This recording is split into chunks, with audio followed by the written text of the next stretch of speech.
everyone. Welcome to the Going Scared podcast. This is your host, Jessica Honegger, the founder of Noonday Collection, and this is your go-to spot for all things entrepreneurship, courage, and social impact. Today, I'm excited to offer you the opportunity to win the Noonday Collection travel capsule. This is this gorgeous bag that I took with me on my recent trips to Nepal and Thailand. It expands like a Mary Poppins bag, a really cute eye mask, a really great cosmetic bag. Everything is hand loomed in Guatemala. And you can win this. You can also win my book, Imperfect Courage, and you can win a book by Emily P. Freeman, our guest on today's show. The Next Right Thing is the name of her book. We talk all about it today. So all you have to do is, after you listen to this episode, screenshot the episode wherever you might listen to it and put it in your Instagram stories. Tag Jessica Honegger, that's 2 G's and 1 N, and tag Emily P. Freeman. With that, we'll be able to see that you shared the love and everything that you learned from this podcast episode, and you'll be entered to win everything you need to travel with this summer. I just appreciate you guys so much. I love my podcast listeners. I love getting to hear what your takeaways are. And I just love getting to offer this content to you. So we want you to spread that. So the more you spread it, the more you talk about it, the more other people will find us. And it would just mean so much to me if you could ask other people to give this episode a listen. This episode means a lot to me personally because Emily is definitely changing my life right now.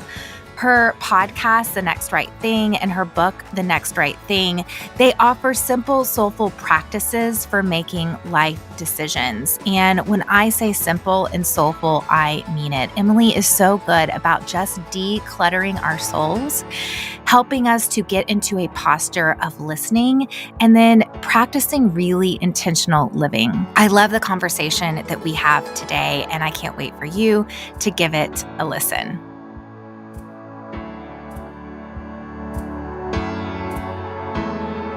So for those that are listening that might not know your career, I mean, you have such a multi-pronged career like so many people today. So I'd love to let you just share the 101 of the various things that you do for a living. It's a great question. And sometimes it's like, depending on the day, it depends on how I might answer that question. But big picture, my husband, John, and I have been married almost 18 years. We have 3 kids, twin girls who are 15, and our son is almost 13. So middle school, high school, that is our home life. But I am a writer. And so I tend to think of myself as a writer first. That's kind of how I process the world. So I've written 5 books now. My first one came out back in 2011. So we're coming up on, it's been almost a decade of writing books, almost. But really, I love, and so you mentioned the podcast. I host the Next Right Thing podcast and have been doing that. It's maybe been a year and a half now. And that's a new medium. It's interesting, even though I do, I prep those episodes because they are short. And so sometimes it takes more prep to say less words because totally. You have to, you have to think of all the things you're not going to say. So those episodes are usually, 10 minutes, 10 to 15 minutes long. But I prep those and I write them out sort of beforehand, but it's a different kind of writing when you write knowing that you're going to speak the words versus when you're going to just have them be read. And I think I've read that our brains process information differently when we hear it versus when we read it. And so I think the same goes for creating it. It's different when you're going to speak it, but I love hanging out on the intersection of faith and creativity. And so a lot of what I talk about and write about usually holds hands with one or both of those 2 concepts. So that's kind of me, writing books, hosting a podcast, and I also co-run a membership site called Hope Writers for writers who are doing the hard work of pivoting from writing in secret to writing for a reader. And so we exist to help smart, creative writers do their good work forever without losing their minds today. That's so good. I want to know, because you, previous to your career in writing, I don't know the correct way to say this. You were a sign linguist. How do I say that? I was a sign language interpreter. Sign language interpreter. Yes. And you did that for almost a decade. Is that right? I did do that for quite some time. Yeah. And it overlapped some with the writing. But yeah, I went to school. My undergraduate degree is in educational interpreting for the deaf. So I worked in the public school system and then also at the college level, interpreting what the teachers said into sign language for the deaf students. And then I would voice when the deaf students would want to speak to the class and they would sign to me and then I would voice. So that was, yeah, I served as this sort of, interpreter between two languages in the classroom for many years. And loved it. But then, once the twins were born, that was a more difficult work to keep up because, they frown upon you bringing two babies into work, into the school. So that wasn't really embraced. So tell me a little bit about your journey to own it, because I love how freely you're a writer. You say that with such clarity. That's a big part of your vision and what grounds you and brings you back to what you should be saying yes and no to. What was your journey like? Can you even remember when you began to freely own, I'm a writer? Oh yeah, absolutely. I'm glad you asked that question because so many people, and maybe people listening right now, might have a hunch that they might be a writer, but there's something about that word that people are so afraid to own for themselves. It is loaded. It's a loaded word and people feel like that has to be bestowed upon you rather than just owning it and then living like it's true. And so I think for me, what that looked like was I've been writing all my life and that's always how I process the world, but I never saw myself as a writer until I guess I had been blogging for a couple of years and just enjoying it. I had, the kids were babies. And then I saw an advertise. Oh no, it was a blog. It was a blog post by another writer, a blogger about a writing conference. And I thought, wouldn't it be, maybe I could learn about writing like for real. Like maybe I could like try to, see if there's things about, maybe I could take it seriously. That's kind of what the question was. And it was around that time when I think it was, I was considering going to that conference, didn't know if I should or not. But I remember very clearly, I think it was in January of, I don't even know the year, early 2000s, mid or like 2005, 6. I remember a voice that sounded like my voice, but didn't seem like my idea. And it simply said, "It's time to write." And looking back, I feel like whenever God lays things on us or speaks to us in a way, it's not like this voice from heaven that sounds so foreign. It really sounds like our voice and it feels familiar, but it maybe doesn't seem like it came from us. And that's kind of one of those moments for me. There's maybe a handful my whole life that I can point to and say, I think that was not from me, but it was a gift to me. Just that idea of it's time to write. And so I talked to John about it. I went to that writing conference and I remember going up to the registration table. I didn't know anybody at this conference. And I went up there and it was a conference where you could have one of a few tracks and one of the tracks was writing. And so she asked me, she was like, "Oh, hi, what's your name?" And I said, "Emily Freeman." And then she said, "Well, are you a writer or a speaker?" And I was like, "I'm neither one." It was like this moment of identity. Like, "What do you mean am I right? I'm neither one. How could I do?" And all she wanted to know was, which folder am I supposed to give you? Totally. She wasn't really asking me to declare my identity to the world. But I was like, I'm a writer, and she was like, "Here you go." And Jessica, I had to walk away, sit down, take a breath, fan my face because I was red from saying I'm a writer. And it was this moment. And but that conference was pivotal for me because what I realized was a couple of things. One was I wasn't the only person who didn't know stuff. And that writing could be learned and should be learned. But also you can be a writer even if you don't know all that stuff because writers write. That's what we do. We write. I wasn't calling myself an author, just, we're a writer. I can own this and that's okay. Well, it's interesting because I am an author and I still don't own that I'm a writer. So.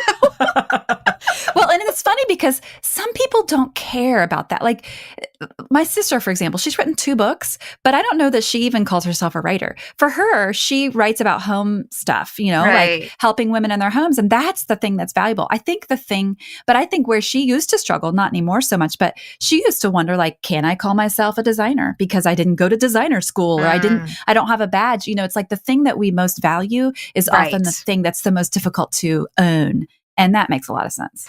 Yeah, because I easily own that I'm an entrepreneur, and that feels very much like my skin, like I can Yeah. say that with confidence. But when I read your work or I joke with Shannon Martin, I'm like, you are a writer's writer. Like, you can tell there's so much intention and beauty and construction. And now that I have authored a book, when I read now, I'm like, I wonder how long it took them to come up with that sentence because they nailed that sentence. Or I wonder if it just flowed. I don't know. Right. That's It's like impossible to read a book in peace now that I've actually, yeah. It's so true. Okay. And you live in North Carolina. So as this whole idea that I am a writer, as that emerged for you, did you have this thought of, okay, I need to go live in these hub cities for writers like New York or LA? Or how did the intentional decision around being in North Carolina sort of parlay itself in your life? That's a good question, an interesting one. I had like for a hot minute, I thought, oh, if I want to be a true artist, I need to live in Nashville. That's where all the artsy people live. That's what it was in my mind. For other people, it might be a different city, but and there was a time when John, my husband John, and I both realized like, oh wait, the work that we have, we can live anywhere. We don't have to live here in Greensboro, North Carolina, because we both kind of have work for ourselves and we can be mobile. So we did think about that actually, but it was over time I've realized that so much of my writing is embedded in my place. And there's something really beautiful about home and about finding your giftedness, that part of my giftedness is because of my place. And so Greensboro has become for me an important environment and an important teacher. Not to say that we'll be here forever and ever, but if we were, that would be okay. And it wouldn't change, the kind of writer that I am. I do think that New York or LA or Nashville or some of those places, there are opportunities afforded to you, depending on, your aspirations and what you want to do, that maybe aren't the same in Greensboro, North Carolina. But I think that might be more true for somebody who might like want to act or something, where like you have to be in those cities in order to get the auditions. Whereas writing, you can write a book from anywhere, which is kind of great. Now, was there a point in your career where, I'm just reflecting back on at this conference and this woman said, are you a writer or a speaker? And a lot of people are writers and speakers. Right. And a lot of people have to be speakers in order to let their books actually get out into the world in the way they want them to. Tell me a little bit about that journey. Like, have you made that decision? Do you speak as well? How did you get such clarity? I just love your clarity, which is basically you're a guru on helping other people find clarity, which is why I love that I experience you as very confident in your calling, which is a beautiful thing. And then from a distance, I see that you mentor other women in that. And I think that's so beautiful. So I'm just curious about your journey on how you got to that clarifying place and the things that you did say no to, and was speaking one of those things. Well, I think if you talk to my business coach, you would learn the lack of clarity that I have. She'll be like, let me interview with Jessica and tell her about all your clarity. That could be the next podcast. Yeah, right. Yeah, that's good. No, but I do think there are aspects, though. I mean, in all of our work, I think there are areas where we're like, you know what, this part's clear. And then as we move forward and grow, there's always pieces that we're trying to figure out. But as far as the speaking part, I think I have learned and I am learning what is most fully me. And I think it changes over seasons. I do see myself as a writer who speaks rather than a speaker who writes. And so I think that's an important distinction. But I also have learned over the past several years, especially with the start of the podcast, because the podcast it's an interesting hybrid of speaking and writing, because it feels more like writing to me, but there's something really powerful when we use our voice to speak truth out, even into an empty room, knowing people are going to hear it and receive it. There's some power in that, and there's something to it that I can't deny. So I definitely feel most like myself when I write, but I feel most alive when I speak. And that's interesting. I have to make peace with that, because there are seasons where I can't travel or do that kind of work. And I'll also say, that there are ways in which we assume speaking has to look that I'm learning it doesn't have to look, but I'm still trying to figure out what that means. So, for example, when you write books, people expect like, oh, so you'll go on tour and you'll speak and you'll say yes to if you get invited to these giant stages and all this type of thing. And I think as I've listened to the heartbeat of my own life, I realized that I could carry a big stage, and I have, but it's not my favorite way to connect with an audience. I probably prefer a smaller room, and but then that doesn't scale as much, So there are things that I'm learning about myself that I just have to, let my ego get out of the way and realize, I'm probably not going to ever be a arena speaker.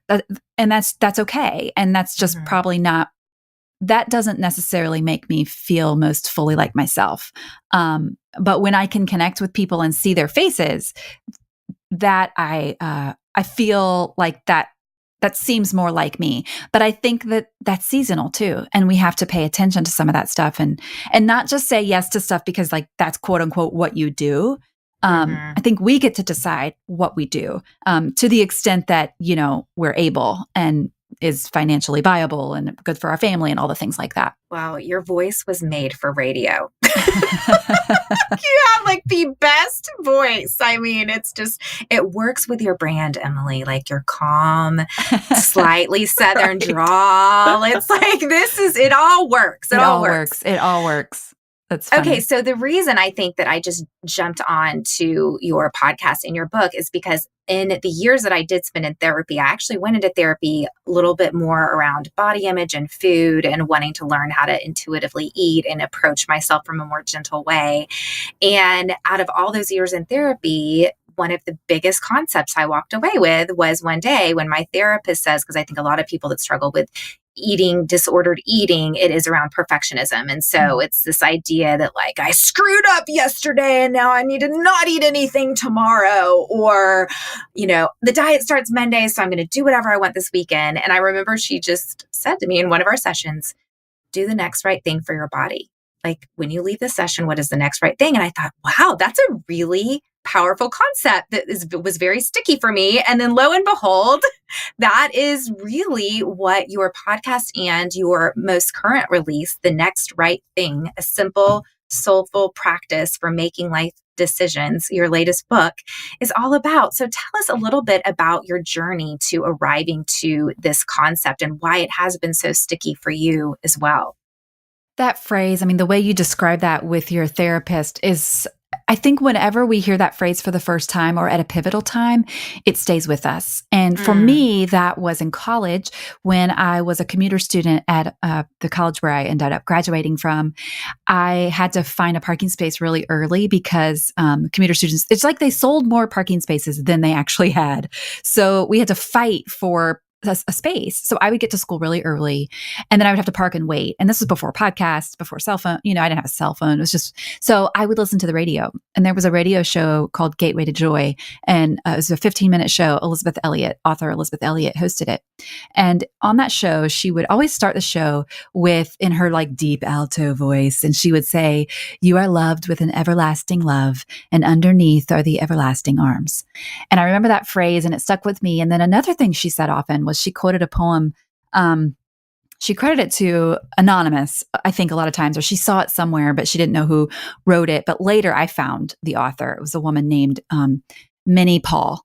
And she wrote a poem called Do the Next Thing. And it was like, do it relentlessly, do it with care. It was like, had a nice sing-songy way to it. It's a very old poem. But she would quote that a lot. And she would say that phrase, just do the next thing, a lot. And as a college student, that was meaningful for me because everybody was always asking, what's your plan for your whole life? It felt like, and what's your major? And what are you going to do when you graduate? And so it was a powerful concept to think about just doing the next thing for me way back then, and so that's kind of stuck with me over the years. And, so clearly I did not come up with the concept of doing the next thing or doing the next right thing. And I've seen it quoted by Mother Teresa, Martin Luther King Jr., Brennan Manning, Anne Lamott, lots of great writers and world changers. And I think there's a reason for that. It's so profound, but it's in its simplicity. And so for me, when I've had big decisions to make, I've been paying attention. And what I've found is that my tendency is to not look at the next right thing, but is to look at the next right 25 things. And that's when the overwhelm comes. But when it comes to big decisions, rarely do we just have a big decision and we make it right away. It's a lot of tiny steps towards something. It's a lot of paying attention to arrows rather than finding an answer. And that's where I started to realize, like, oh, this concept is powerful, not just for decision making, but also for our spiritual formation and how we might be listening to God in the midst of our decision making. And this is a real opportunity for us to not just make a good, quote unquote, good decision, but to actually become people who can move into the world paying attention in ways that we might not if we didn't have these decisions to make. Well, and I love your addition. And I actually, in the book that you so graciously gifted me with the little hand-drawn canvas, and it says, do the next right thing in love. And we're actually moving into an Airstream. Tonight's my first night to sleep into the Airstream. Let me just tell you, I'm not a minimalist at all in any way. Okay. This is why I love you and your sister, because I need more minimalism in my life. That is not how I describe myself. And my husband and I are moving to this Airstream because we're remodeling our kitchen and our master. And so the kids get to stay in their rooms because we're not touching that side of the house. But Joe and I are moving to an Airstream. And so I found the most perfect little spot for that canvas. And so it is going to be what guides me. And I love just the gentleness. You can tell you've been walking this journey for a long time. So I appreciate knowing that this was something that sort of, awoke you or found you in college, and that you've been really fleshing that out for so many years, because there is a depth to how you speak to it. So I wanted to talk a little bit about being what you call a soul minimalist. I would say I would like to be a soul minimalist. And I love what you say in your book. You say the difficult conversation, the suspicious glance someone might give us, the thing we said we wish we could take back. These things are constantly happening every day, all day. Where is the output? How are we letting them go? And then you say that becoming a soul minimalist does not mean that you should hold on to nothing, but rather that nothing should have a hold on you. And you quote Joshua Becker saying, is that it's not enough to just declutter, we have to de-own. I just wanted to know, what, for those of us that are on this journey of soul minimalism, how do we just even begin? What is the next right thing? What does it mean to de-own our souls? It's a great question. And I think that concept of minimalism, especially for those of us who that doesn't come naturally, like I am the opposite of a minimalist in my house. But I listened to Joshua Becker talk about the concept of actual minimalism, like in your home. And he talked about how we have regular seasonal input of stuff into our houses, especially at certain times of the year. But where is the regular output? And I think those who practice minimalism, they probably have a fairly robust output practice where they are, they bring something in, they take something out, or they're always aware. It's like they've woken up to the clutter situation, and they are active participants in keeping the clutter at bay. And when I heard him talking about this in our homes, I thought about how what would it look like to have that same posture when it comes to our inner life, the level of our soul? Because in the same way you just said, there is constant input in all of these different interactions with people and with work and all the things we interact with on a daily basis. But there is no regular practice of output, at least not for most of us. And so the question becomes, what might it look like then to, in the same way that I want to keep the clutter at bay in my physical environment, how might I keep the emotional and relational clutter at bay on the inside of my soul? Because we can't, shut everybody up for a day.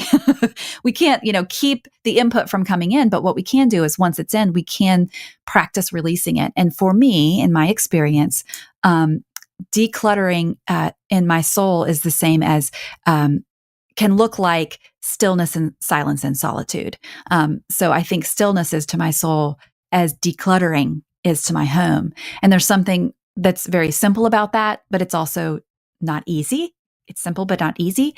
And practically what I've discovered helps me is in the morning or at some time when there aren't people around, even for 5 minutes, I'll set the timer on my phone and I will just allow myself to sit in the presence of God without an agenda, which I think is the hardest part, because I think we can say, I'm going to pray, or I'm going to write down 3 questions, or I'm going to, we have all these things that we want to do. But the idea is to sit in silence and let the silence seep into us in a way that does not come natural and will not come at all if we don't purpose to make it a practice.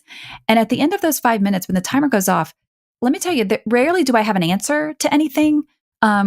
But I don't necessarily do it for the sake of an answer, but for the sake of love, to remember that I am not alone, that all the world can keep spinning without me, and that I can then, at the end of that 5 minutes, sometimes a little more clearly, release those things I no longer need, acknowledge that they're there, and then ask myself the simple question, okay, now what is my next right thing? Okay, I love this chapter in your book, and I was really struck by it because it's a little bit unexpected, and it's a concept that I've been sort of chewing on for the last year, but it's really about this journey of desire and want. And it was around a year ago, I did a spiritual retreat with about 8 other entrepreneurial women and writers. And my friend Kurt Thompson led it. He is a psychiatrist. He wrote a book called The Soul of Shame and the Anatomy of the Soul that deeply transformed me. And on these 2 days, with just a handful of women out at my parents' ranch, he posed these questions to us that God asks in the Bible. And the first question is, where are you? Which is the first question God asked of Adam and Eve, like, where are you? And then the second question he posed to us is, what do you want? And it was the question that Jesus asked when his first 2 disciples began to follow him. He turns around and he's like, what do you want? And for some reason, that is one of the most challenging questions. I can tell you what I don't want, but to really actually know what I want it's just a question that still, it's been a year since this retreat happened, and I'm still trying to kind of get to the bottom of what do I want. So I'd love to camp out on this a little bit. Would you be our teacher today around this whole idea of desire and want? I love that you brought up those questions that Jesus asked in the Bible, because it's not something that I learned in Sunday school growing up. It's not a question. I didn't pay attention to what kind of questions Jesus asked. But as I've grown up, I've thought it's been very interesting to see what Jesus, not only what he does when he interacts with people in the Gospels, but also what he doesn't do. Not only what he says, but also what he doesn't say. And when he encountered people, he seemed to ask a lot of questions. And like you say, one of them is often, what do you want? He asked the blind man Bartimaeus, what do you want? What do you want me to do for you? And it's interesting to me that he didn't say, what can you do for me, Bartimaeus? He said, what do you want me to do for you? What do you want? And that question is so hard to answer, because I think we've been conditioned to think that question is selfish. And I will say that on the one hand, the answer can be a selfish one, but I think when we hear, what do you want? We're afraid to answer for a couple reasons. One is we're afraid if we admit what we want and we don't get it, then we'll be so disappointed. We're also afraid we'll sound selfish or egocentric, so we don't want to say it. But just to point out a distinction that knowing and admitting and confessing what you want is not the same as demanding what you want. And it's not the same as getting what you want. And so this idea of admitting what I want is a vulnerable place and position, which is why I think one reason why I think a lot of us avoid it. But also it is Jesus told Bartimaeus, when Bartimaeus answered that question, I want to see, Jesus said, your faith has made you well, which tells me there was something about Bartimaeus answering the question of desire. There was an element of faith in that. And that when I confess and admit what I want, that too for us can be an act of faith, an act of trusting God with my desire, not because I'm demanding to get it, but because knowing what I want is so important. Because the truth is, what we want is what we want whether or not we admit it. But if we refuse to admit it, it will always come out, but it will come out in ways we might not plan for, prepare for, or want. Because I think that when I want something deeply, but I stuff it or don't admit it or don't recognize it or don't look it in the face, then it often will come out sideways in the form of frustration, resentment, jealousy, comparison, anxiety, worry, losing sleep at night, and being short with my family. Unmet desire, and I would say unconfessed desire, unadmitted desire, it doesn't go away. It's still there, but recognizing it and naming it in God's presence, we might not be any closer to it than we were before, but we are closer to who we most deeply are. And there's something really beautiful and there's a gift that we give to ourselves and our families when we admit what we want, because that's the first step. And then if we don't get what we want, we can more easily release it into God's presence and trust Him with it, because we remember that the Lord is our shepherd and he is everything that we need. And so we can remember that, okay, if I don't have this, then God knows, and He's with me, and He's on my side, and He's not trying to trick me. So I can trust even if I don't understand. Well, and I love the list that that you so eloquently just said, if you're being short with your family, if you're in a if you're, all of those things, I think those are the things often that need to be our little signs that point us to not all is right within. When we're in these places, it usually means that there is maybe unsaid desire. And when we are disconnected from ourselves, we can't ultimately experience connection with other people, because then you're just putting forth a version of yourself that isn't truly you. And I don't know, it's like, it's interesting though, that I can identify those times when I'm irritable or when I've had this low grade kind of, discouragement or seasons like that. But actually asking the question in the positive is, I think, because as a business owner, I'm like, well, I want what's best for Noonday, and I want what's best for what's going to change the artisans' lives, and I want what's best for my family. But I don't know why that question, what do you want? Do you have any sort of tips on how we can get clarity around that question? How do we get in touch with our own desire? It's such a great question, and it's a journey I'm still walking, because I think as we grow, it becomes it changes. What we want changes, but also our ability to get in touch with it changes. I do think asking curious questions and having people in your life who can ask curious questions to get beneath maybe the obvious. I think one simple way to do it is to spend a little bit of time reflecting and looking back over specific periods of time. Like sometimes I'll do this. I tend to do this every 90 days. I'll look back on the previous 90 days and say, okay, what was life-giving and what was life-draining in that period of time? The goal is not to get rid of everything that was life-draining. It's not, because that's not possible as grown-ups in the world. But thank you for saying that. I always appreciate it. Like there is such a practicality in your book. I find oftentimes people that are right about spiritual disciplines are like men who might be off in a commune or something. But I'm like, Emily is a mom and she's a businesswoman, and there is such a beautiful practicality in your book. So I just had to say that. But I'm so glad because you're right. I mean, I think there is sometimes when we talk about spiritual formation and when we talk about all the things that we're talking about today, there can be a compartmentalization that we think has to take place, or there can be a stiffness or a way about it that I don't think is necessary.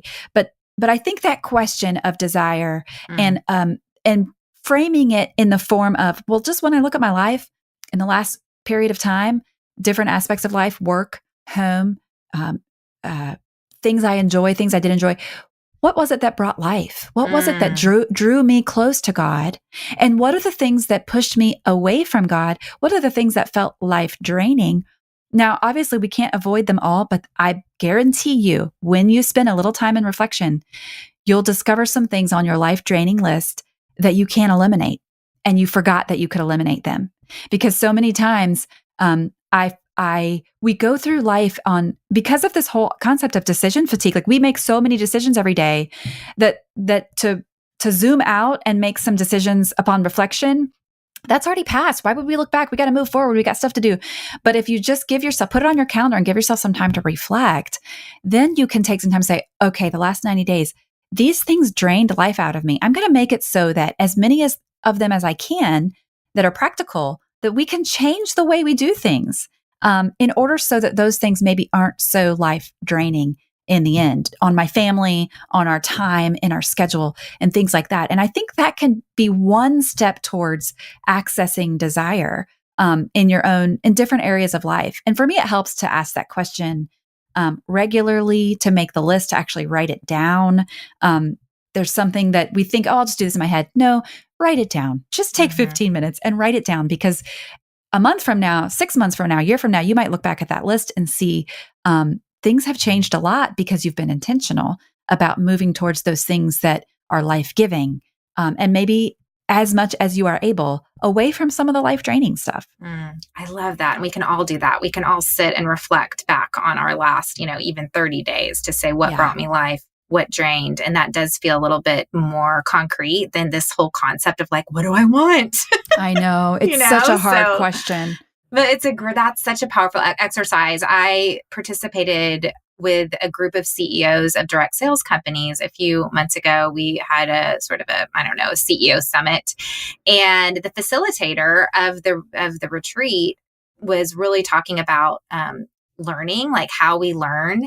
And she says, typically direct sales companies, we spend billions of dollars on training, on coming up with like, here's how to sell, here's about the product, here's all of this. But she's like, actually, the way we mainly learn is through sort of this participatory learning, which she described as like peer groups. So getting feedback, which you talk about that, like, asking people for input, and then reflection. Like how often does let's say a Noonday ambassador come home from a trunk show and go, how did that go? What did I do well? What could I have done better? Like we actually don't.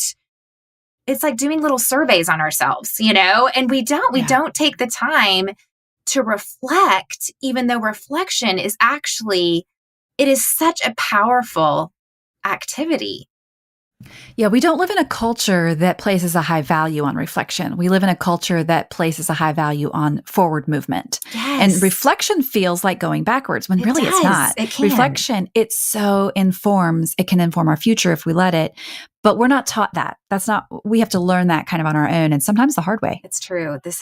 I'm having an aha moment right now about how much more time I want to spend in reflection. And I'm excited. I think listeners today that's going to be a big takeaway from today. Okay. I want you to talk about your hate relationship with the pro-con list, because I loved this. I loved this whole framing of how like you can have this pro-con list, but then what if one of the one thing on your pro list or the con list can outweigh everything that you put on the pro list? So tell me a little bit about that. I dedicated this book to anyone who's made a pro-con list in the middle of the night. Because it's kind of what we do when I have a huge decision to make. I'm laying there in the bed like, all right, here's the good things about it. A, B, C, D. Okay, but this one, and then before I know it, I'm wide awake and I'm literally making lists. And that's not the best way for me to make a decision, because it assumes, or it presumes, whatever the word is, that each line item on your list weighs the same amount.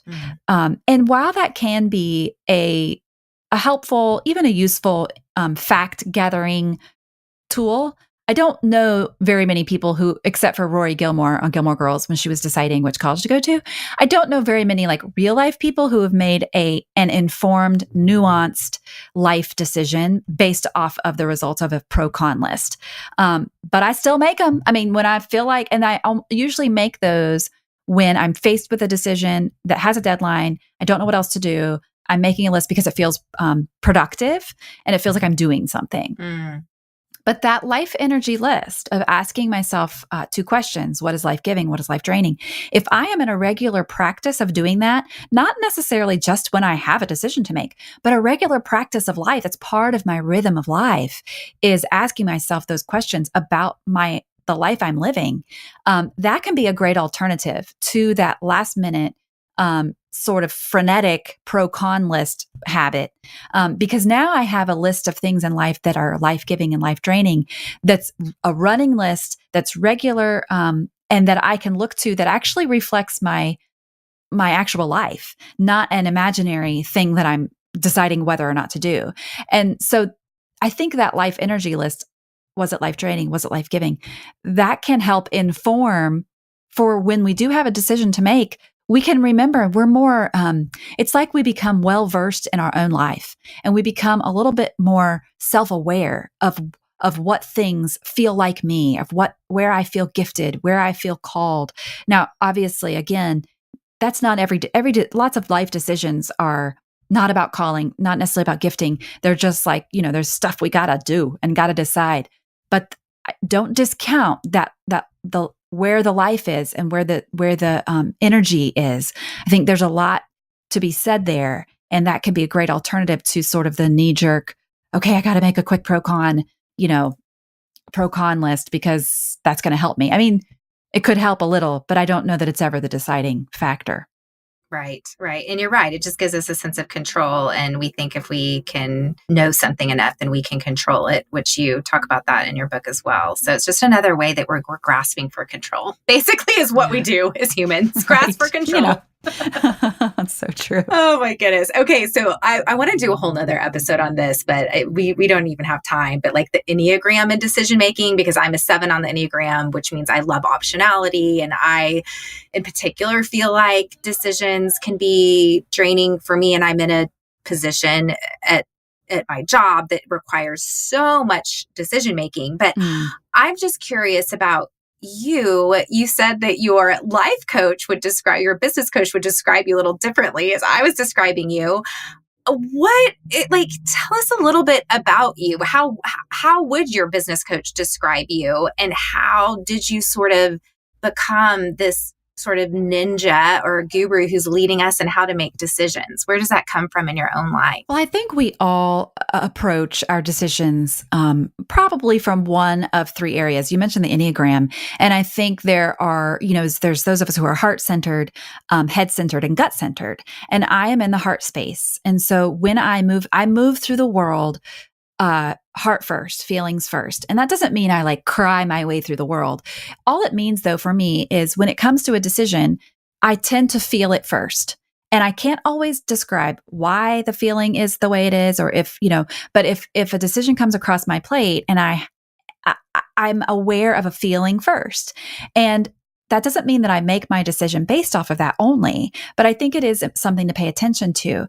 And then there are those who, when there's a decision to make, the first thing they're going to do is they're going to start doing some research. They're going to figure out the facts. They're going to, ask all the questions and figure out. I do that too, but that's not always my first, most initial, most knee-jerk response. And so we all have that way that we move through the world, head, heart, or intuition.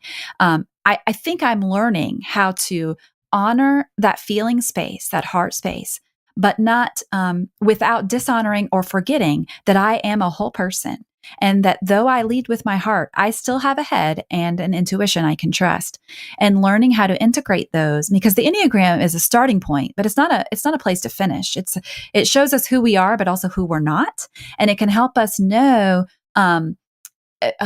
what are my tendencies? And then where can I look to other people or to other aspects of my personality, or depend on God in ways that I can't access without him? And I think that understanding what we lead with, which, by the way, if you go to nextrightthingbook.com, I have a quiz that helps people know, do they lead with their heart, head, or intuition? It's a really short, stupid, fun quiz. But that's one place to start, is knowing, okay, what do I naturally lead with?